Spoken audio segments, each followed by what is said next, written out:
പരാതി ന്യായമാണ്. ഇപ്പോൾ പ്രൈമറി സെക്ടറാണ് ഈ ഈ 2 മന്ത്രിമാരെങ്കിലും ചുമതല വഹിക്കുന്ന വകുപ്പുകൾ. ഈ ഭക്ഷ്യവകുപ്പായാലും അതെ, മറ്റേ ക്ഷീരവികസന വകുപ്പായാലും അതെ.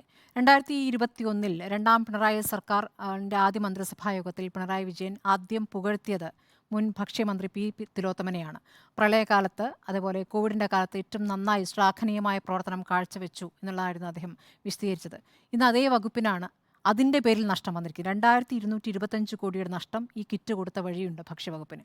അപ്പോൾ അത് ഒരു തരത്തിലും പരിഹരിക്കാനുള്ള നടപടി എടുത്തിട്ടില്ല എന്ന് മാത്രമല്ല, ഇപ്പോൾ ഈ പറഞ്ഞ സപ്ലൈകോ, ഈ മാവേലി സ്റ്റോറുകളൊക്കെ എന്ന് പറഞ്ഞാൽ CPയെ സംബന്ധിച്ച് CPയുടെ മുൻ മന്ത്രി ഇ ചന്ദ്രശേഖരനുടെ അദ്ദേഹം ഇ ചന്ദ്രശേഖരൻ നായരാണല്ലോ അത് കൊണ്ടുവന്നത്.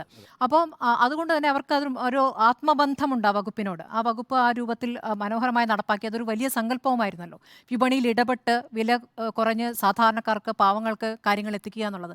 അപ്പോൾ അതൊരു ഒരു ഒരു ഘട്ടം വരെ വളരെ ഭംഗിയായി നടക്കുകയും ഈ 2016 മുതൽ 13 ഇനം സാധനങ്ങൾക്ക് ഒരേ രൂപത്തിൽ സബ്സിഡി നൽകി ഒരേ വിലയിൽ വിറ്റത് നേട്ടമാണെന്ന് ഈ കഴിഞ്ഞ ദിവസം വരെ മുഖ്യമന്ത്രി പിണറായി വിജയൻ പ്രസംഗിച്ചതാണ്.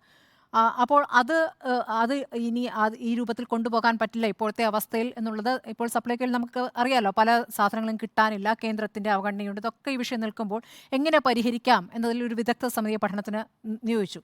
അപ്പോൾ ആ വിദഗ്ധ സമിതി 13 ഇനങ്ങളുടെയും വില കൂട്ടണമെന്നുള്ള നിർദ്ദേശമാണ് മുന്നോട്ട് വെച്ചത്. അപ്പോൾ അതിന്മേൽ ധനമന്ത്രി അത് ഓക്കെ പറഞ്ഞു, അംഗീകാരം നൽകി.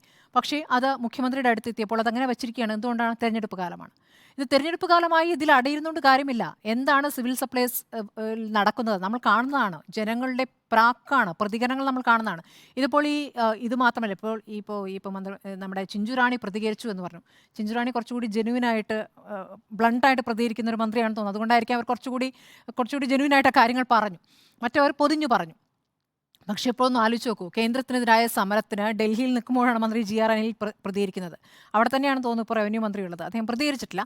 പക്ഷേ ഈ ഒരു പരാതി സത്യമാണ്. ഈ കണക്കുകളൊക്കെ ഞാൻ നേരത്തെ പറഞ്ഞുകൊണ്ട് ആ കണക്കുകളിലേക്ക് ഞാൻ പോകുന്നില്ല. പക്ഷേ അപ്പോഴും ഈ പറഞ്ഞ നിർദ്ദേശങ്ങൾ നടപ്പാക്കുന്നില്ല. ഏത് രൂപത്തിൽ ഇതെല്ലാം കേന്ദ്രത്തിനെ പഴിചാരുകയാണ് ഇപ്പോൾ CPM ചെയ്തുകൊണ്ടിരിക്കുന്നത്, കേന്ദ്രം തരാത്തത് കൊണ്ട്. പക്ഷേ എന്തുകൊണ്ടാണ് ഈ 4 വകുപ്പുകൾക്ക് മാത്രം ആ രൂപത്തിൽ 40%, 20%? ഇപ്പം നെല്ലിൻ്റെ കാര്യത്തിൽ കൃഷിമന്ത്രിക്ക് താരതമ്യേന കുറവേ പരാതിയുള്ളൂ എന്ന് പറയുന്നത് അത് ശരിയല്ല കേട്ടോ. 320 കോടി കുടിശ്ശികയുണ്ട്, നെല്ല് സംഭരണം വഴി കിട്ടാനുണ്ട്. അദ്ദേഹം അത് പറഞ്ഞിട്ടില്ല എന്നേ ഉള്ളൂ. പറഞ്ഞിട്ടില്ല എന്നുള്ളതുകൊണ്ട് പരാതി ഇല്ലാതിരിക്കുന്നു. അല്ലല്ല, നെല്ല് സംഭരണ വഴി കിട്ടാനുള്ള 320 കോടി കുടിശ്ശികയുണ്ട്. നെല്ലിൻ്റെ കാര്യത്തിൽ മാത്രം പ്രത്യേകം തന്നിട്ടില്ല. അതൊരു വിഷയമല്ല എന്ന രൂപത്തിലാണ് അദ്ദേഹം പരസ്യമായി പ്രതികരിച്ചത്. അത് ശരിയാണ്. പക്ഷേ ആ രൂപത്തിൽ പരസ്യമായി പ്രതികരിച്ചിട്ടില്ലെങ്കിലും 4 മന്ത്രിമാരും, അത് 4 CPI മന്ത്രിമാരായിരിക്കുന്നു എന്നുള്ളൊരു വസ്തുത അവിടെ നിൽക്കുന്നു. അതിലപ്പുറം ഇത് ബാധിക്കാൻ പോകുന്നത് സർക്കാർ എന്ന നിലയ്ക്ക് ആകെ സർക്കാരിനെ തന്നെയാണ്. അത് CPIയെ ബാധിക്കുന്ന വിഷയമായിട്ടല്ല വരാൻ പോകുന്നത്. സപ്ലൈകോയ്ക്ക് മുന്നിലെ ജനങ്ങളുടെ പ്രതികരണങ്ങളൊക്കെ കാണുമ്പോൾ അപ്പോഴും കേന്ദ്രം തന്നില്ല എന്നുള്ള ന്യായം മാത്രം പറഞ്ഞുകൊണ്ട് നിൽക്കാൻ സാധിക്കില്ല.